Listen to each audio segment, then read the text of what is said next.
O Senhor esteja convosco. Proclamação do Evangelho de Jesus Cristo segundo João. Naquele tempo, muitos dos judeus que tinham ido à casa de Maria e viram o que Jesus fizera, creram nele.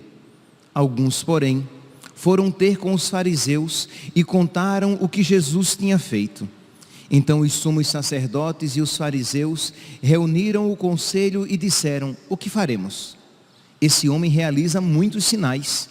Se deixamos que ele continue assim, todos vão acreditar nele, e virão os romanos e destruirão o nosso lugar santo e a nossa nação. Um deles, chamado Caifás, sumo sacerdote em função naquele ano, disse: vós não entendeis nada, não percebeis que é melhor um só morrer pelo povo do que perecer a nação inteira? Caifás não falou isso por si mesmo. Sendo sumo sacerdote em função naquele ano, profetizou que Jesus iria morrer pela nação, e não só pela nação, mas também para reunir os filhos de Deus dispersos. A partir desse dia, as autoridades judaicas tomaram a decisão de matar Jesus. Por isso, Jesus não andava mais em público no meio dos judeus. Retirou-se para uma região perto do deserto, para a cidade chamada Efraim. Ali permaneceu com os seus discípulos. A Páscoa dos judeus estava próxima.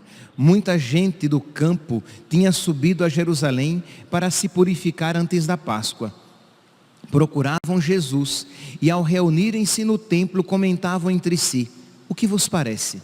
Será que ele não virá para a festa? Palavra da salvação.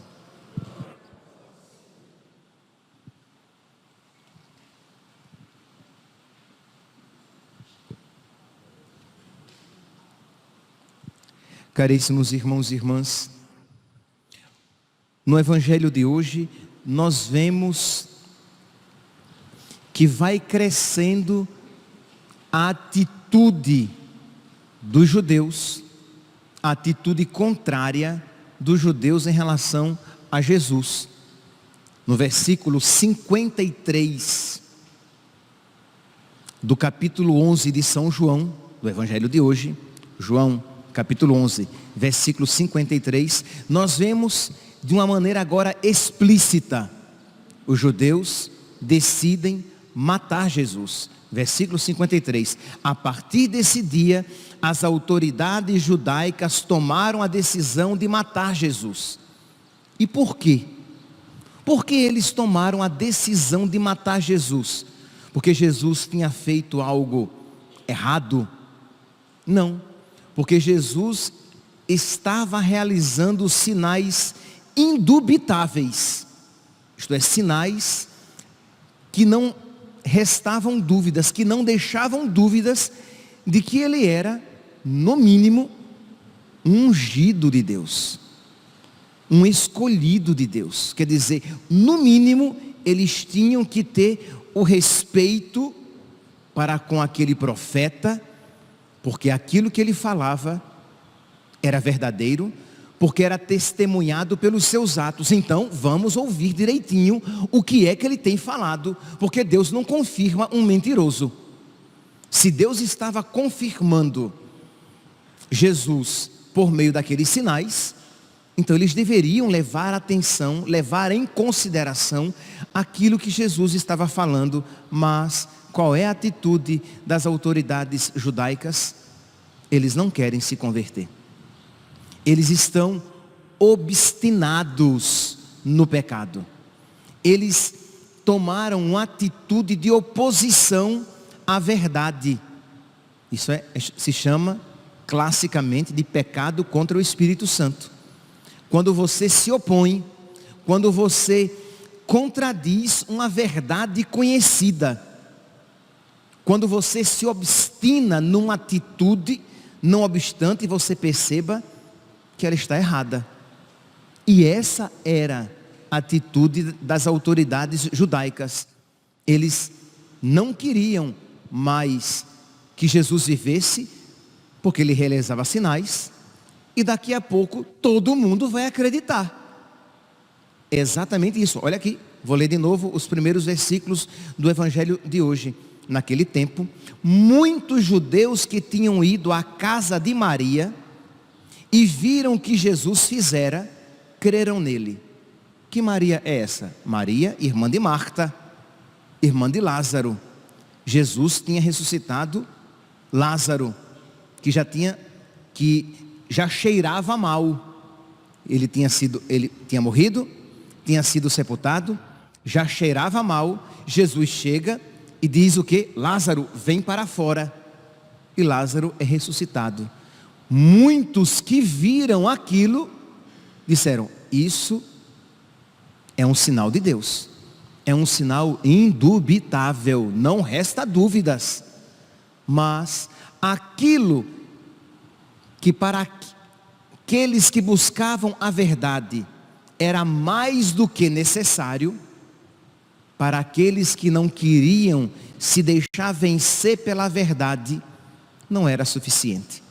Isto é, quando existe uma má vontade no nosso coração, os sinais de Deus nunca são suficientes. Por mais que Deus nos fale com clareza, como existe uma má vontade em nós nos deixarmos vencer pela verdade, aquilo nunca será suficiente. Então, diz aqui: outros, porém, foram ter com os fariseus e contaram o que Jesus tinha feito. Então os sumos sacerdotes e os fariseus reuniram o conselho e disseram: o que faremos? Se deixamos que ele continue assim, todos vão acreditar nele, porque ele está realizando muitos sinais. Aqui nós vemos com clareza e crueza a maldade dos fariseus, das autoridades judaicas. Mas é importante que nós apliquemos isso a nós e nos perguntemos se algo semelhante não subsiste também no nosso coração, na nossa alma. Será que esta mesma atitude clara, crua, explícita nos fariseus e nas autoridades judaicas, será que veladamente também não está presente no nosso coração? Isto é, será que não existe também em nós uma indisposição em conhecer a verdade, em se deixar vencer pela verdade, em se deixar dobrar e mudar pela verdade? No catecismo, no número 37, vocês podem depois pegar o catecismo da Igreja Católica, aquele amarelo, número 37, e vocês vão ver lá um trecho da encíclica Humani Generis de Pio XII, em que ele fala algo muito interessante que pode ser aplicado a nós. Fala aqui de uma indisposição à graça de Deus, uma indisposição para conhecer a verdade, uma indisposição para se submeter aos mandamentos de Deus.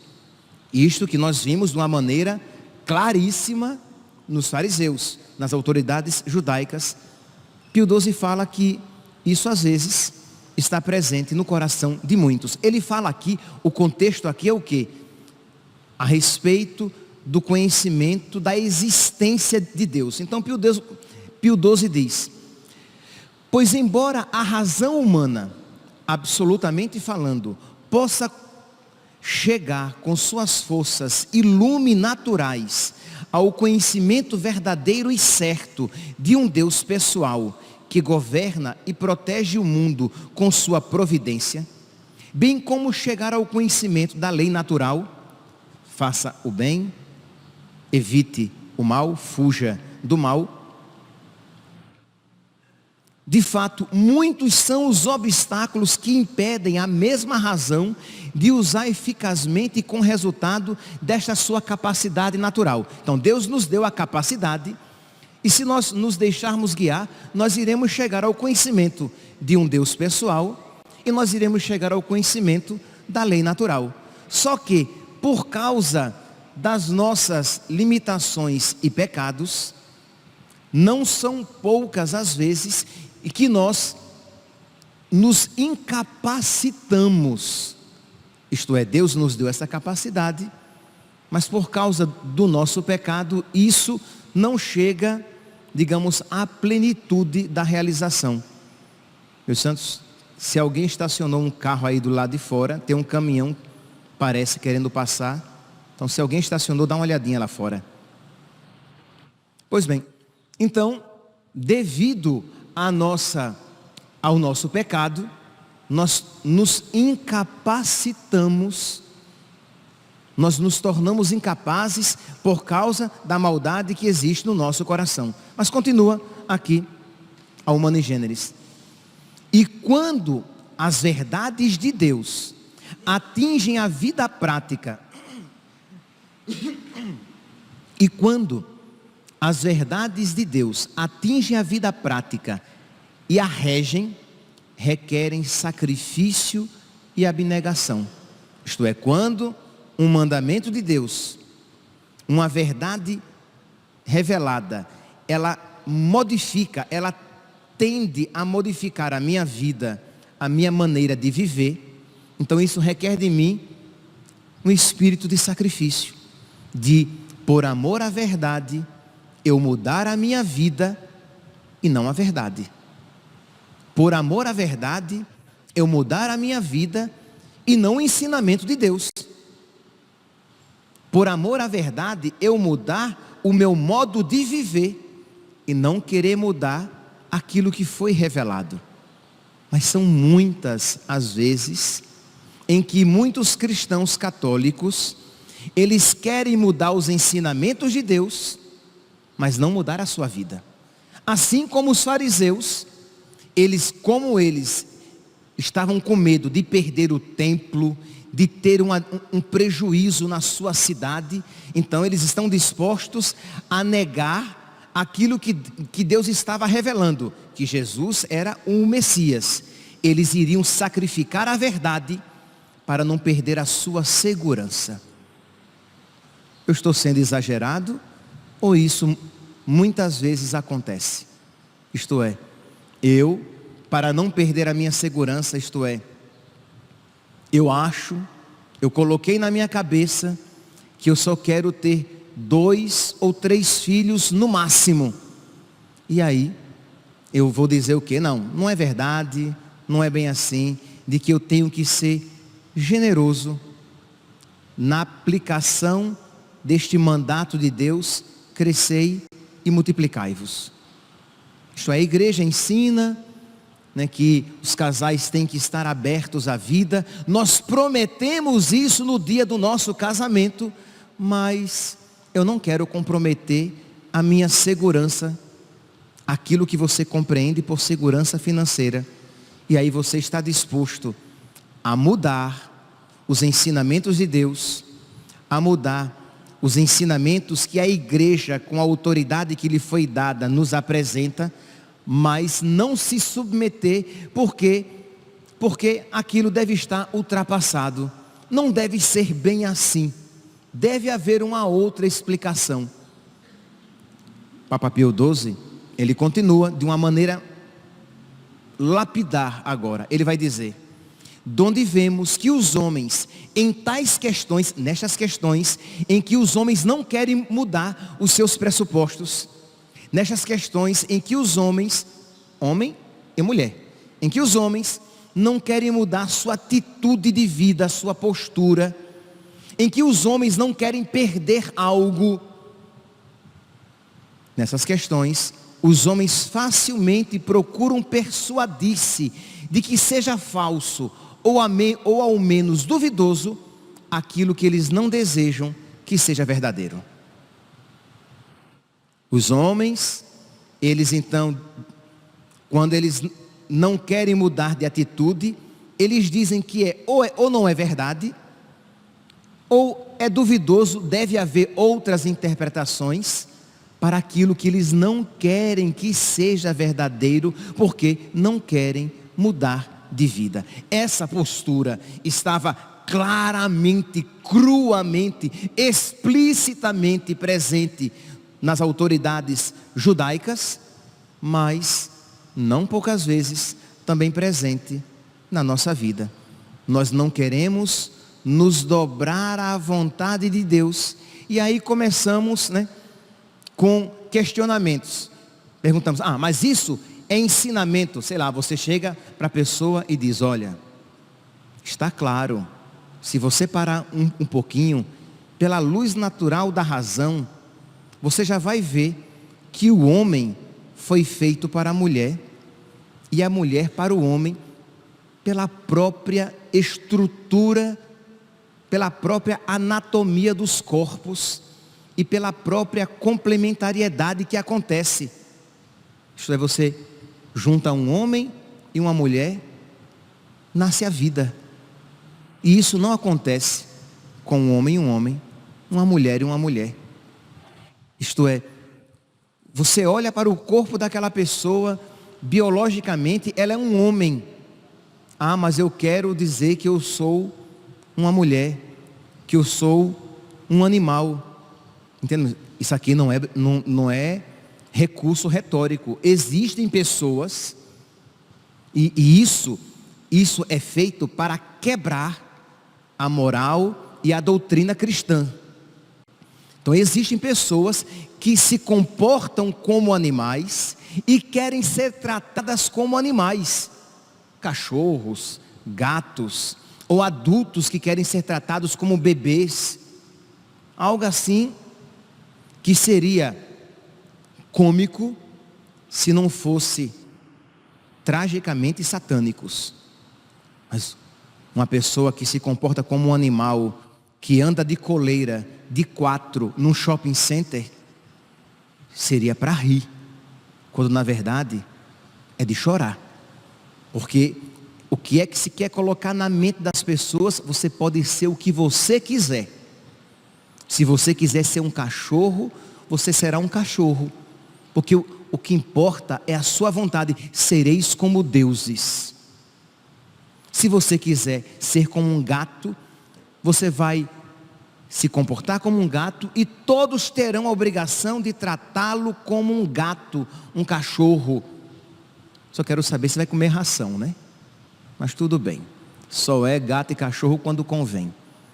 Então, é para quebrar a moral e a doutrina cristã, para que isso seja incutido em nós e nos nossos filhos, de que não é Deus quem nos determina com o seu ato criador, mas eu com a minha vontade, porque o que eu quero é, e o querer e o ser não subsistem em mim. Isto é, eu posso querer, mas aquilo pode nunca chegar a se tornar realidade. Pois bem, então, se você olha simplesmente com a luz natural da razão, está óbvio, está claro de que Deus criou o homem para a mulher e a mulher para o homem. Mas como você não quer que isso seja verdade, você começa a colocar dúvidas. Aí você pergunta, mas isso daí é ensinamento oficial da igreja? Antes mesmo da igreja, os judeus já criam nisso, na revelação veterotestamentária, no Antigo Testamento. Mas você diz, sim, isso é ensinamento do magistério de sempre da igreja. Aí a pessoa diz, mas isso está na Bíblia? Parênteses, nós somos católicos, e nós católicos cremos de que a verdade toda não se encontra apenas explicitamente na Sagrada Escritura, mas na Sagrada Escritura e na Sagrada Tradição, interpretados pelo Sagrado Magistério de sempre da igreja. Pois bem, porque nós não somos protestantes com a sola Escritura, mas nós vamos e entramos nesse argumento, que é sempre perigoso, cuidado. Aí você vai e mostra que há argumentos claros, contrários a esta postura. Aí a pessoa vai e diz assim: ah, mas a Bíblia foi escrita por homens. Então ela já partiu para um outro argumento. Por quê? Porque ela não está procurando a verdade para ela se submeter. Ela quer enfatizar a sua postura, porque ela não quer mudar de vida. Aí vai dizer: ah, mas não é bem assim, não precisa de tudo isso. E este apotegma, não precisa de tudo isso, faz cair por terra todo ensinamento de Cristo e da igreja, e faz elevar a estatura de virtude as minhas paixões e rebeliões da minha alma. Não precisa de tudo isso. Aí eu jogo fora os mandamentos de Deus e coloco no altar de virtude aquilo que eu quero que seja verdade. Não precisa de tudo isso. Ou, mas daqui a pouco a igreja vai acabar perdendo muita gente. Ela precisa se adaptar aos tempos atuais, senão ela vai perder os fiéis. E foi exatamente para não perder fiéis que os fariseus e as autoridades judaicas decidiram matar Jesus. Lembra qual foi aqui o argumento? Então os sumos sacerdotes e os fariseus reuniram-se em conselho e disseram: o que faremos? Esse homem realiza muitos sinais. Se deixamos e ele continua assim, todos vão acreditar nele. Nós vamos perder os nossos fiéis. Então, para não perder fiéis, eles mataram a verdade. E às vezes, sacerdotes, para não perder fiéis, matam a verdade. Isto é, não ensinam com clareza, não ensinam aquilo que a igreja sempre ensinou, não apresentam a verdade que nos questiona e que nos chama o quê? A uma mudança de vida e a uma submissão à verdade, porque a verdade é sempre o melhor para mim, porque vem de Deus, porque é Deus e porque verdadeiramente me liberta. Meus irmãos, nós estamos então contemplando este texto. Eu espero que cada um aqui aplique para a sua vida. Eu fiz aplicações gerais, mas todos nós sabemos quando estamos recalcitrando contra a verdade, quando estamos dando murro em ponta de faca, quando estamos recalcitrando contra o aguilhão. Nós precisamos ser obedientes, honestos, humildes e, uma vez conhecendo a vontade de Deus, procurar de verdade aplicar a vontade de Deus na nossa vida. Então, meu santinho, minha santinha, se você percebe inclinações homossexuais na sua vida, peça a Deus a graça para viver a castidade. Peça a Deus a graça de que Ele coloque no seu coração os mesmos sentimentos de Cristo, para que você diga com a sua vida: o meu alimento é fazer a vontade de Deus. Eu vim para fazer a vontade de Deus. Eu nasci para fazer a vontade de Deus. Porque o diabo colocou no seu coração e na sua inteligência que você nasceu para se realizar, que você nasceu para realizar os seus sonhos, que você nasceu para fazer a sua vontade. Meus santos, será que só eu vejo isso a meu respeito? Ou todos nós somos marcados pelo pecado? E se eu quiser realizar todos os meus sonhos e os meus desejos, eu irei cometer pecados, porque não poucas vezes eu desejo e sonho coisas que não estão de acordo com a vontade de Deus. Então os meus desejos e os meus sonhos não podem ser o critério, mas o desejo e o sonho de Deus para mim. Então, se você percebe, se você namora e você percebe que você tem uma dificuldade de viver a castidade no seu namoro, você, ao invés de você mudar o mandamento de Deus e dizer: ah não, a castidade não é para mim, ou então, ah não, isso mudou, ah não é mais assim, você vai mudar a sua vida. Você vai rezar e pedir a Deus que lhe dê força, que lhe dê a graça, para que você viva a castidade dentro do seu namoro. Se você é casado e está percebendo a dificuldade né, que é viver como um homem casado, mulher casada, sem dúvida que são duas pessoas feridas, marcadas pelo pecado, que se unem por toda a vida. Então é claro que haverá embates, é claro que haverá dificuldades, e é claro que se não houver virtude, pelo menos em uma das partes, aquele relacionamento não vai para frente. Então alguém precisa começar a morrer, para que a graça de Deus comece a imperar. Então você não vai mudar o mandamento de Deus, e querer institucionalizar o adultério, o divórcio, mas você vai se submeter à verdade, você vai se inclinar à vontade de Deus, e o que Deus uniu, o homem não separe, e você vai se esforçar, a preço de sangue, se necessário for, para manter aquele relacionamento, porque esta é a vontade de Deus. Se você percebe que Deus concedeu, olha, é dom, meus santos, você percebe que Deus concedeu o dom da fecundidade para vocês como casal, e isso Deus não concedeu a todos.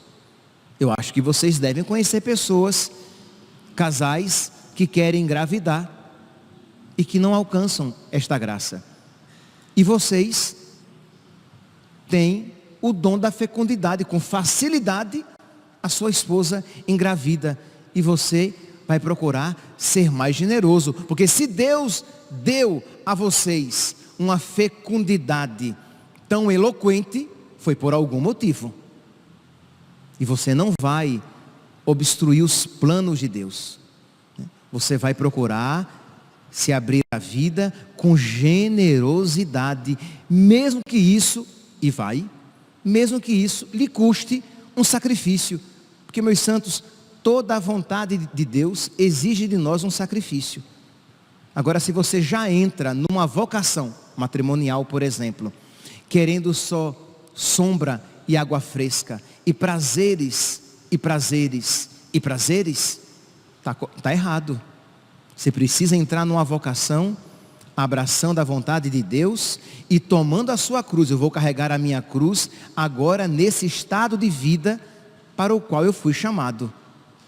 Então, se você percebe, e aqui eu poderia dar vários exemplos, várias situações. Se você percebe que você é uma pessoa mais doente, é verdade, existem pessoas que têm uma saúde de ferro, que quase que nunca adoecem, e outras que adoecem gravemente.